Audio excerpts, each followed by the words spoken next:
Hi friends, நான் கரெக்டாக வெளியே போயிட்டு உள்ளே வாரேன் ஃப்ரெண்ட்ஸ். அம்மா கரெக்டாக சாப்பாடு வச்சிட்ருக்காங்க. என்னம்மா எனக்கு வர்றது உனக்கு மூக்கு வேத்துருமாம்மா அப்படின்னு சொல்லி அம்மாட்ட கேட்டதுக்கு, என் பிள்ளை வர்றது எனக்கு தெரியாதா அப்படின்னாங்க. அதுக்கப்புறம் இல்லைடா 2 மணி ஆச்சுல, நீ வருவேன்னு தெரியும்ல, அதான் கரெக்டாக வச்சிட்ருந்தேன்.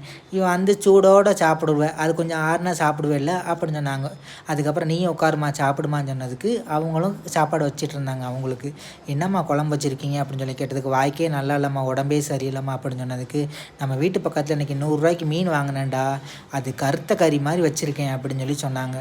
அம்மா ஏம்மா மீன் வாங்கினீங்க அப்படின்னு சொல்லி கேட்டதுக்கு, ஆமாண்டா 2 நாளாக உனக்கு இருமலாகவே இருக்குல்ல, உடம்பு வேறு சரியில்லாமல் இருக்குது, கருத்த கறி வச்சு கொடுக்க சொன்னாங்க, வச்சு கொடுத்தா அந்த சளியெல்லாம் நெஞ்சில் இருக்க சளியெல்லாம் இறங்கும் அப்படின்னு சொல்லி சொன்னாங்க, அதனால் கருத்த கறி வச்சுருக்கேன் அப்படின்னு சொல்லி சொன்னாங்க.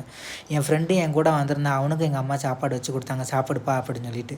அதுக்கப்புறம் வச்சு சாப்பிட்டேன் ஃப்ரெண்ட்ஸ். கருத்த கறி செம்மையாக இருந்துச்சு.